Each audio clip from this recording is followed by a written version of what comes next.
এয়া ৰণক্ষেত্ৰত পৰিণত হৈছে বটদ্ৰৱাৰ ৰাজপথ। কংগ্ৰেছ কৰ্মী প্ৰতিবাদকাৰীৰ খণ্ডযুদ্ধ দেখিবলৈ পোৱা হৈছে এই মুহূৰ্তত, আৰু সেই বিশেষ বাহনখনত অৱশেষত উঠি ল'লে কংগ্ৰেছ নেতৃত্ব। এখন বিশেষ বাহন সজাই পৰাই লৈ এয়া পৰিৱৰ্তনৰ যাত্ৰা আৰম্ভ কৰিছিল। কালি দিনটোত মা কামাখ্যাৰ আশীষ লৈ কংগ্ৰেছ নেতৃত্বই আৰম্ভ কৰিছিল এই যাত্ৰা। জুবিন ক্ষেত্ৰলৈ আহিছিল আৰু জুবিন ক্ষেত্ৰৰ পৰা এই যাত্ৰা আৰম্ভ কৰিছিল, আৰু আজি দ্বিতীয় দিনটোত বটদ্ৰৱাত উপস্থিত হৈছিল। গুৰুজনাৰ জন্মভূমিত উপস্থিত হৈ এনেদৰে ন্যায়ৰ ৰক্ষক আখ্যা পালে গৌৰৱ গগৈয়ে। ন্যায়ৰ এজেণ্ট আখ্যা পালে গৌৰৱ গগৈয়ে। পাকিস্তানৰ এজেণ্ট হুঁচিয়াৰ ধ্বনিৰে এই মুহূৰ্তত গৌৰৱ গগৈ গো বেক ধ্বনি দিলে বটদ্ৰৱাৰ ৰাইজে। কত বছৰ তেওঁলোকে 15 বছৰ ৰাজত্ব কৰিলে, বৰদোৱাৰ বেদখল মুক্ত কৰিব পাৰিলে তেওঁলোকে। আজি বৰদোৱাৰ জয় জয় মই কাৰ কাৰণে? আমাৰ হেমন্ত বিশ্ব শৰ্মাৰ কাৰণে। বিজেপি চৰকাৰে কি কৰা নাই? য'ত প্ৰজেক্ট বনাইছিলে তাত মছজিদ বনাবলৈ বিচাৰিছিলে, কিন্তু আমি বৰদোৱাবাসী লগ হৈ আংগুলতা বাইদেউৰ লগত, সৰ্বানন্দ সোণোৱালৰ লগত সেই মাছটো উচ্ছেদ কৰি আজি প্ৰজেক্ট বনালে।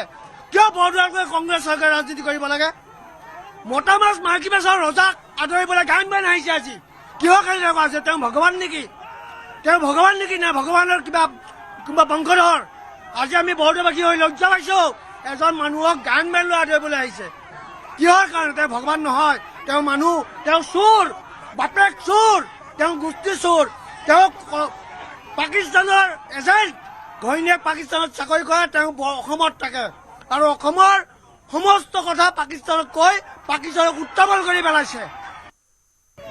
তেওঁ ৰাজনৈতিকভাৱে ৰেলী লৈ যি সত্ৰলৈ আহিছে তাৰ আমি সত্যবাসী হিচাপে তীব্ৰ প্ৰতিবাদ কৰিছো। কিয় তেওঁ ৰাজনৈতিকভাৱে তেওঁ এজন প্ৰকৃত অসমীয়া হিচাপে ইয়ালৈ অহা নাই। তেওঁ গাড়ী লৈ আহিছে সময়ৰ পৰিৱৰ্তন, মাটি বচাওক, জাতি বচাওক। সময়ৰ কি পৰিৱৰ্তন লাগে? যি সময়ত আমাৰ বাই ভনী ছোৱালী নগাঁও ঢিংগেটৰ পৰা বৰদোৱালৈ আহিব নোৱাৰিছিলে, সেই সময় কি পুনৰ লাগে নেকি? কাক মাটি বচাব লাগে? যি মাটি সত্ৰৰ ভূমি বেদখলকাৰী কবলৰ পৰা মাননীয় মুখ্যমন্ত্ৰী ডাঙৰীয়াই উদ্ধাৰ কৰি সত্ৰ ৰক্ষা কৰিলে, সেই মাটিকে আকৌ ঘূৰাই দিয়া মাটি বচোৱাৰ কথা ক'ব আহিছে নেকি? আমাক সময়ৰ পৰিৱৰ্তন আমাক নালাগে। আৰু তেখেতসকলৰ দিনত সত্ৰলৈ কিয় মনত নপৰিল? তেখেত যেতিয়া কলিয়াবৰৰ সাংসদ হৈ আছিলে তেখেতে এদিনো বটদ্ৰৱা থানলৈ নাহিল কিয়? তেতিয়া তেওঁ আজি ৰাজনীতি, আজি ইলেকশ্যন আহিছে, ছিজনেল ফ্লাৱাৰৰ মতন আকৌ ফুলিবলৈ আহিছে। যিটো অসমীয়া হিচাপে আমি তীব্ৰ বিৰোধিতা কৰিছো আৰু কৰি যাম। এনেকুৱা ৰাজনীতিক দল আহি বৰদোৱাৰ পৰা, গুৰুজনাৰ জন্মস্থানৰ পৰা তেওঁলোকে ৰাজনীতি কৰিবলৈ আমি নিদিম। Pakistani go back. কোনো ধ্বনি নাই, এটাই ধ্বনি আছে, পাকিস্তানী গো বেক। ইয়াত কোনো স্থান নাই।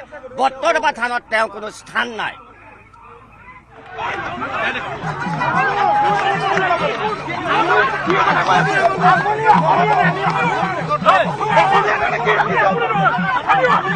বৰ্তমান বাক বিতৰণ লিপ্ত হৈছে বুলি কৈছো।